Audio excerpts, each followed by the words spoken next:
అదే RTV app వార్తల్ని క్షణాల్లో చదివే అవకాశం ఉంటుంది. ఒక న్యూస్ పేపర్, ఒక టెలివిజన్ ఛానల్ మీ చేతుల్లో ఎప్పుడు ఉంటాయి. పర్మిషన్ కావాలంటే ఏ సార్ దగ్గర పోయి పర్మిషన్ తీసుకుంటాము, ఏ సార్ని అడుగుతాము. ప్రతాప్ రెడ్డి ఇయ్యాడు, ఏ సార్ ఇయ్యాడు.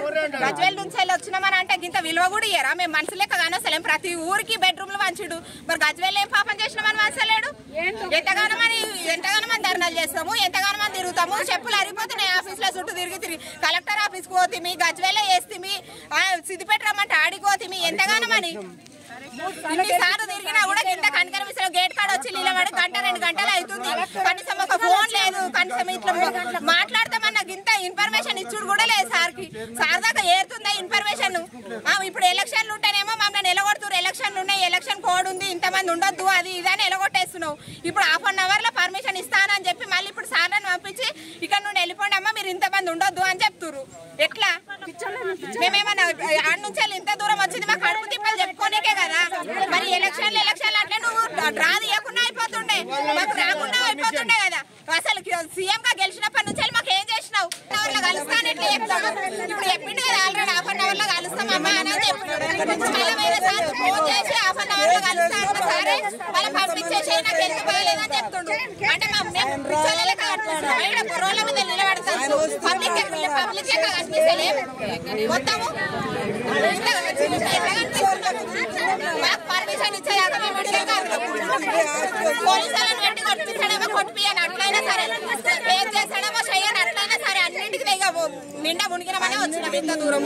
కానీ ఎన్నిసార్లు ధర్నాలు చేసినాం, ఎన్నిసార్లు చేసినాము, ఎన్ని అయినా కానీ అయితలేదు అసలే. కానీ ఇంత దూరం అయితే అంత దూరం అవుతుంది. కానీ మాది గజ్వేల్ సార్, గజ్వేల్ కాన్స్టిట్యూన్స్ వ్యక్తిని. ఇక్కడ ఉన్న అంత పేద ప్రజలు ఉన్నారు. గజ్వేల్ సార్ అంతా పేద ప్రజలు. ఒక కేసీఆర్ క్యాండిడేట్ మనుషులు 3 సార్లు ఓట్లేసి గెలిపించినాము. కేసీఆర్ అసలు గజ్వేల్లో ఉండడా లేడా అనేది ఇదివరకు కంటి చూపు కూడా కనబడతలేదు. మా బాధ మా దుఃఖం చెప్పుకోలేక ఇక్కడ ఫామ్ హౌస్ దగ్గరికి వస్తే పోలీసు వాళ్ళకు కూడా రెస్పాన్స్ చేసినాము.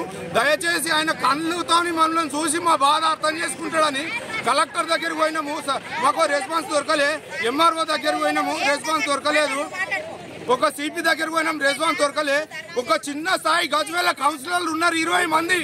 ఒక 20 మంది గజ్వేల్ కాన్స్టిట్యున్సీలో ఒక కౌన్సిలర్ పట్టించుకోడు. ఒక ఎమ్మెల్యే అయి 3 సార్లు గెలిపించినాము.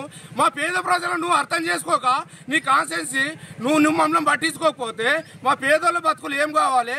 మేము జెండాలు పట్టినాము, బ్యానర్లు మోసినాము, గజ్వేల్ గల్లీలో దిగినాము, ప్రచారం చేసినాము, హరీష్ రావుతో మాట్లాడినాము, మన ప్రతాప్ రెడ్డితో మాట్లాడినాము. ఇంతమందితో మాట్లాడితే పేద ప్రజలకు మీరు సేవ చేయండి, మీరు మాకు ఏం సాయం చేస్తారు? మీ దగ్గరకు మేము ఎందుకు వచ్చినాం? ఒక డిపార్ట్మెంట్ సహకరించాలి, ఒక పేద ప్రజలకు ఒక ఎమ్మెల్యే సహకరించాలి. మా పేద ప్రజలు మా బతుకులేది. నువ్వు ఏం సాయం చేసినావు? మాకు ముందుకు ఎందుకు వస్తలేవు? నీ దగ్గరకు వచ్చినా నీ పర్మిషన్ తీసుకుంటే ఎవరు ఇయ్యరు. మరి మేము ప్రజలమా కాదా? మేము మీ మనుషులమా కాదా? మేము మీ క్యాండిడేట్ మీ వార్డులో మేము తిరిగినాము, మీకోసం వచ్చినాము.